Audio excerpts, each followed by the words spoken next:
Okay, arts policy people. So this week, I'm going to talk about a few critiques of arts policy, and we have three readings that they're all kind of dense, to tell you the truth. And so don't let yourself get too bogged down. Okay, I'll try and give you an idea. Probably for your purposes, the most valuable one is the middle one by Mark Schuster. And this actually comes from a seminar he led for the Irish Arts Council. And in sort of practical terms, I think you're probably going to get the most out of that. He refers to the Karen King and Mark Blaug article, which at least read the introduction to it because it's fairly important, but you don't need to get into their detailed critique of every Arts Council thing. Make sure you read the first couple of pages of that. I'll talk about the Hadley and Gray paper at the end on instrumentalization because that actually also becomes important. But the Schuster paper is really good. I should say Mark Schuster was one of my real mentors in this field. When I first started getting interested in the economics of cultural policy, he was really one of the leading lights and got me into this and got me into the journal, taught me a lot.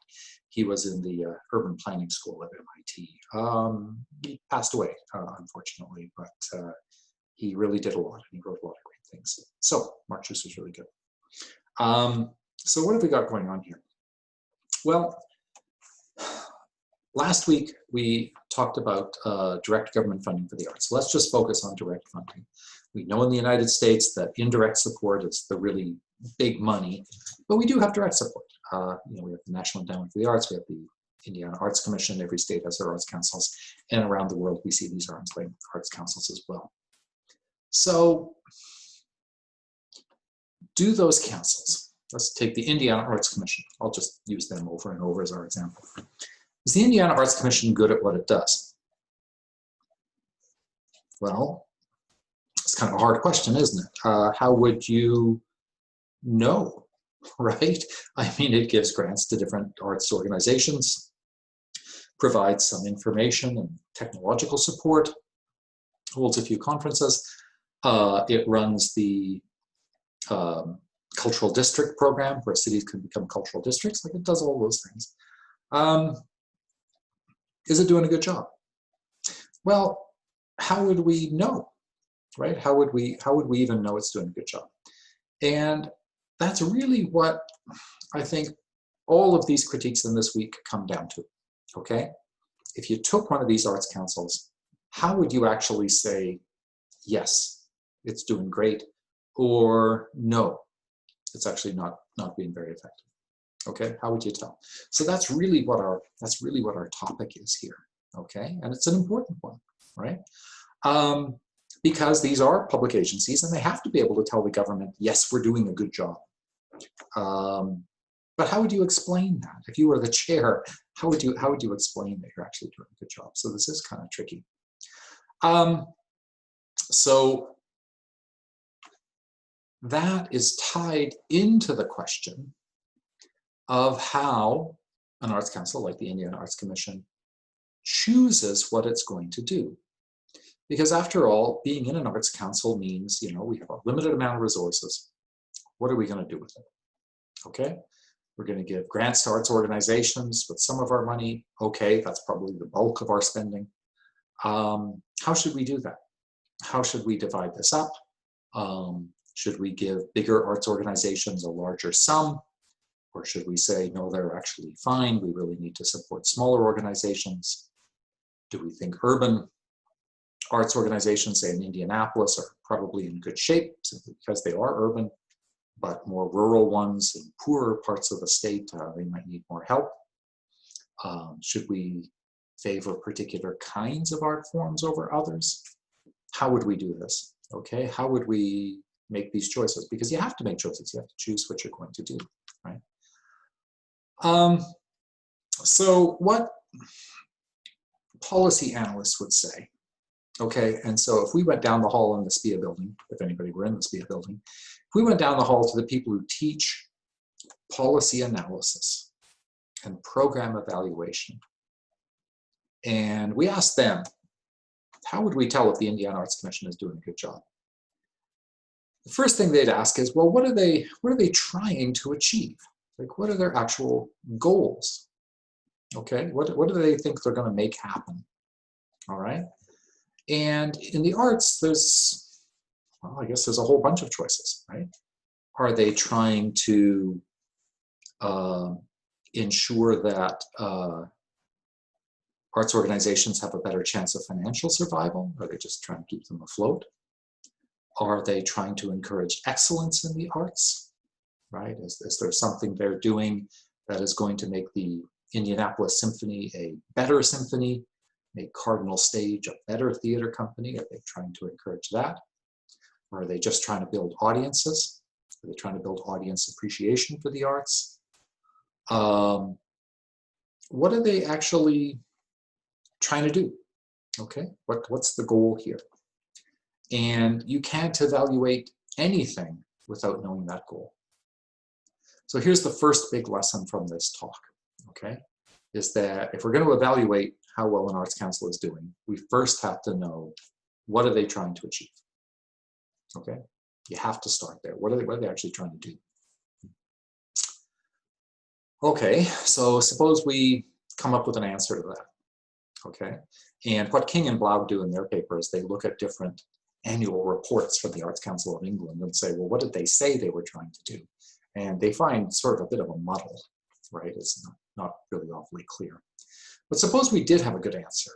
You know, here is what they are. Here's what they're trying to do in the arts. Then the second question you'd say is, okay, well, you're trying to, you know, achieve certain goals. You're aiming at something. You're trying to improve something. You only have a limited amount of money. Are you using those funds in the most effective way possible to achieve those goals? Okay, so suppose we were doing, let me take an example from a different sector. Suppose we were looking at public health policy, okay? And suppose one of the goals of public health policy was to get fewer people smoking, okay? But this is a goal that they figured is worth pursuing. We're going to try to reduce the number of smokers in Indiana. Indiana actually has a lot of smokers. This doesn't rank very well in terms of the states. Then one thing you might say to the Department of Public Health is, okay, we've only got so much money. What is the best way to spend this money to reduce the number of smokers? Should we do a big public service and marketing campaign to try to get people to stop smoking? Does that work? If we think it does, what media is probably going to have more effect on potential smokers than other? Should we target the media towards younger people who haven't yet started smoking, or should we make it more general? Should we target our expenditure on television, social media, print media? Should we, you know, require all stores selling tobacco products to have certain notifications up? Should we fund programs in schools? Okay, should we have people go into high schools and say, hey, or middle schools, I guess, or elementary schools come to that, don't smoke. Like, what would work best? Okay, what would work best? If you had $1 million to spend and your goal was to reduce the number of smokers, what's the best way to spend that $1 million? Okay, that procedure is called cost effectiveness analysis. Okay, and King and Blau talk about this, I think, in very early pages. Cost effectiveness. What is the best way to spend your limited money to achieve the goals you want? Now, this is slightly different than a cost-benefit analysis, okay? A cost-benefit analysis, which people in SPIA also teach, is where you take a program and you say, okay, say a highway improvement, and you say, all right, what would be the monetary benefit of this highway improvement? What would be the monetary cost? Which number is bigger? And if the benefit is bigger than the cost, you should do it. If the cost is bigger than the benefit, you shouldn't. Cost effectiveness analysis, which is what we're looking at here, is slightly different because it says, well, we're not actually going to even try and measure the benefits because we don't really know how to put a monetary benefit on it. What is the value of having fewer smokers? I don't know. We just know that that's a thing we want. Okay, so cost effectiveness analysis, you're not actually trying to measure the benefits. You're just saying, we're trying to do this because we think it's a good thing. What's the best way to spend our money? What's the most cost-effective way to spend our money? okay? And this is often used in policy, all right?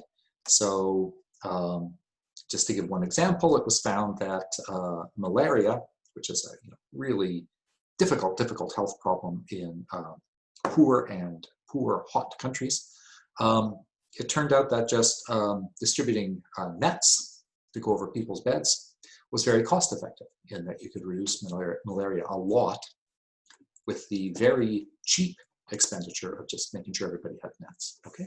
That's cost effective. So in the arts, let's go back to our Arts Council, cost effectiveness analysis would say, okay, what are you actually trying to do here? And tell us what you want to achieve. And then the next question to ask is, what's the best way to spend your money? All right. Now we know what arts councils do. We know they give grants to different arts organizations. That's mostly what they do. And they have criteria for giving those grants, right? Here's the application form. Here's the kind of organization you need to be. They have peer review panels that evaluate them based on criteria of, here are the things we want to see in an arts organization. So they give those grants, but then you have to ask, is this the best way of achieving what you claim you're trying to achieve? Okay. If the big goal you have is to increase arts participation, I'm not actually sure why that would be a goal, but suppose it is. If your goal is to increase arts participation, are you spending money, are you distributing money to arts organizations in such a way that it's actually going to encourage more audience participation? If your goal is to pursue excellence in the arts, that you think our state needs more world-class arts organizations, are you spending your money in a way that is likely to foster that? If your goal is innovation in the arts, remember this was one of John Maynard Keynes' big thing, right? We need an arts council to foster innovation that the market might not necessarily fund. Well, is your spending being directed at things that would actually encourage that? All right. So this is what King and Blaug, and then later Mark Schuster, are telling us to ask. Okay. I mean, it makes a lot of sense when you spell it out this way. What exactly do you want to achieve? And given what you want to achieve, what's the best way to use our budget in pursuit of those goals? Okay? Very straightforward. That's how cost effectiveness analysis works.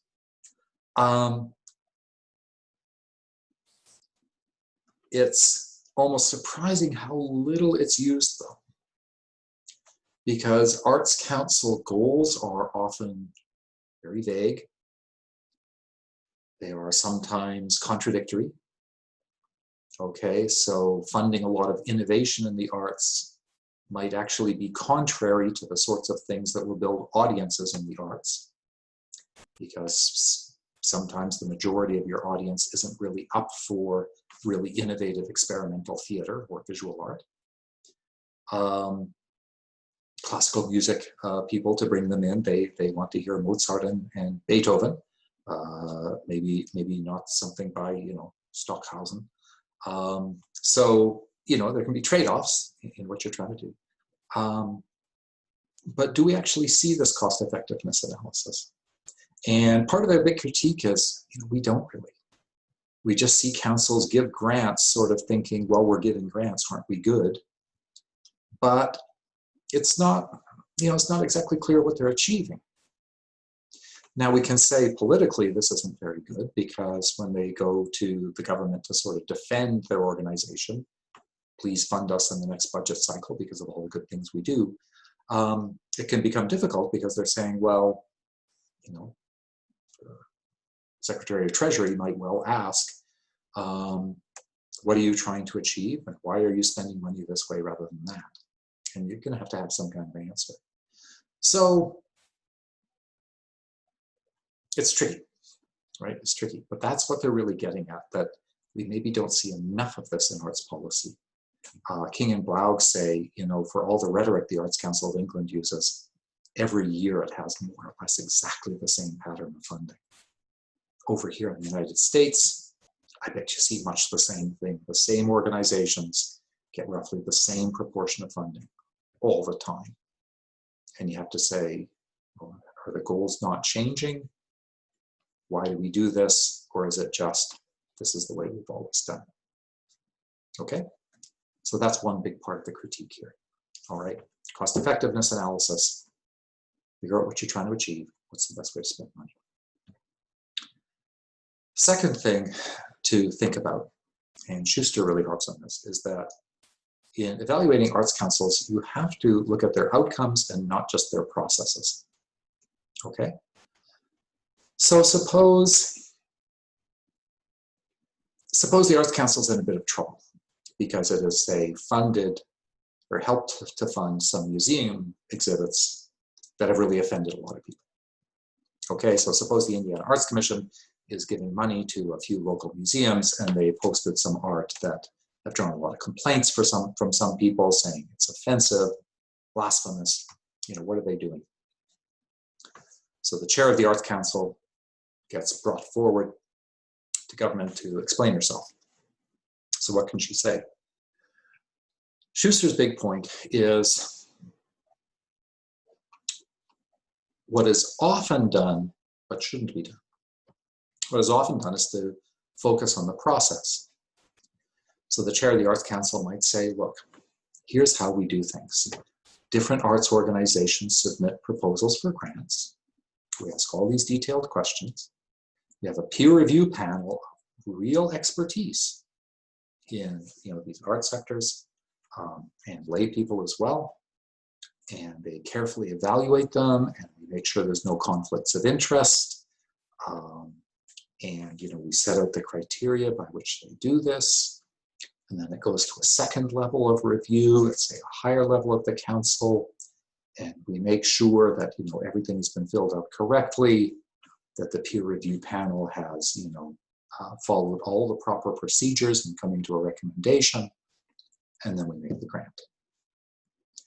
Well, that is a defense of sort of a well-running administrative machine. And that's not a bad thing, right? We want processes followed. That's great, that's super. The problem is, though, that the politician still might say to the chair of the Arts Council, that's great that you're following all these procedures, but you funded a bunch of art that has made my constituents really angry. Right? What are you trying to do here? Why are you giving funding for art that is so offensive to people? How is this part of your plan? You can't just rely on process. You can't just say, well, we followed all the processes, we followed all the rules, because an immediate response says, well, maybe there's something wrong with your processes that that you're funding this stuff. So it's not a complete defense. It's not a complete defense. As chair of the Arts Council, you have to be able to say, here are our goals. Here is what we're trying to achieve in the arts in Indiana. And we have set up these systems of grants, and we have set up these systems of how we fund things to best further those goals. And that this peer review process might sometimes fund some arts that people don't like very much. But on the whole, we find it the most effective way to serve the outcomes that we're trying to achieve. Now, that's a better defense, right? That's a better defense, because you're not just saying we have a process and we followed it, right? Instead, what you're saying is we have goals and we've designed a process and a system that best serves those goals, even if sometimes you get some art that people don't like. Okay? That's the way you do it. So defending the process is not enough. You have to defend, here are the outcomes, here's what we're trying to achieve. Okay? That's one of Schuster's big points. You can't defend yourself by we all followed the rules. It's not a defense if you get really crummy outcomes. Okay? You got to look to the outcomes. So that's the second big point. So you use cost effectiveness analysis, set your goals, look for the way you can best achieve them. And then in defending what you do, focus on those outcomes. Don't just rely on, we have a good process. Link the process to the outcomes. Okay. That's the third issue. Hadley and Gray talk about so-called instrumentalism. Now, we've talked a bit about this earlier in the course. Suppose there are externalities from the arts. Suppose that we believe the stories. They might be believable, they might not. But suppose we believe the stories that more arts engagement gives better health outcomes, gives more happiness to people in different age cohorts, gives better educational outcomes for kids, gives better social outcomes in terms of social cohesion, social trust, political and civic participation. Suppose we believe that the arts foster a lot of good things that are actually not arts things, but just good things out there, right? Better health, better education, better civic life. Do we want to set those as our outcomes? And Hadley and Gray really warn against this, okay? And it's basically on cost-effectiveness grounds, even though they don't quite use those words. Because what they would say is, okay, suppose we tried to defend arts expenditure. Suppose we said we should give more money to the Indiana Arts Commission because studies have shown that if more people go to the arts, it really improves health outcomes. And suppose further we can show, we did it in an earlier stage of this very lecture, that the programs we do are in fact increasing arts participation. And it's that improves health outcomes, so yay. Hadley and Gray warn against the following. Suppose you're working in the health department, and suppose you're doing cost effectiveness analysis on various sorts of health outcomes. Okay, different measures of health outcome in terms of, physical fitness, low incidence of heart disease, low incidence of high blood pressure, whatever metrics you like. And suppose they say, okay, yeah, the spending on the arts, it does help these things, but not as much as these other programs we could do, right? In fact, if we spent more money on, walking paths and bike trails in the city, and, did sort of a media campaign encouraging people to take advantage of them, that actually improves health outcomes a lot more than the spending on the arts does. The spending on the arts is not a cost-effective way to improve these health outcomes. And in fact, I would kind of believe myself, and this is, purely intuitive, but I'm going to bet that arts spending is not awfully cost-effective in achieving health outcomes. If you really want to target getting the incidence of heart disease down, I bet there's more cost-effective ways to spend your money than the arts. I just do. Okay.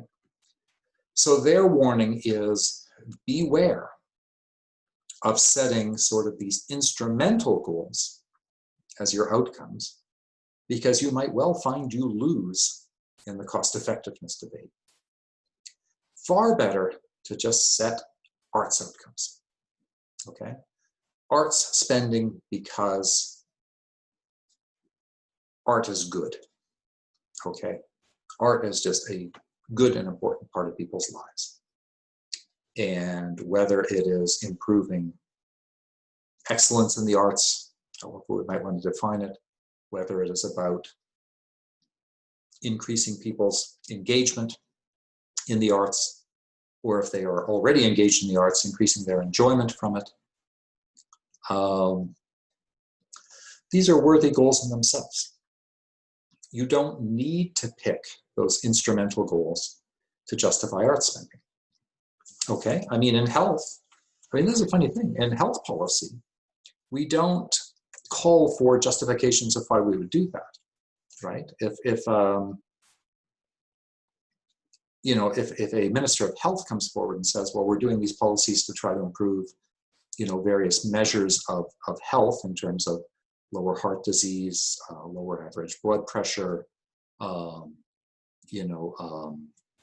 longer life expectancy, all these measures, nobody really questions them on, well, why would you want to do that? We just kind of say, well, being healthy is good, right? We just want people to be healthy. That's it. It's an end in itself. In itself, we're not saying we need to get people healthier because it will have these other effects. We just say, no, this is good, right? This is good to have a healthier population. It's just better for people. They don't justify it in terms of something else. Well, if people are healthier, they'll go to the arts more. They just justify it in and of itself. And Hadley and Gray are saying, justify arts policy that way. There is nothing wrong with saying that the goal of arts policy is purely within the arts. That's fine, right? That is absolutely fine. But to circle all the way back, you've got to set what those arts goals actually are. You can't just say, yay, arts. And more arts is good, so we should have more money for it. Because that doesn't really get you very far, and it doesn't give you any indication of what are you trying to achieve. And if you had more money, what would you do with it, right? How would you allocate it to best go after what goals you're trying to achieve? Okay, so you have to have those goals in mind. So that is the big critique of arts councils, is where they get sort of lazy and get into this habit of just saying, fund us, we'll give money for the arts, yay arts. Because then there's no real clear indication of what they're trying to achieve. And there's no clear way to say, are you actually doing a good job or not? All right, so that was our critique.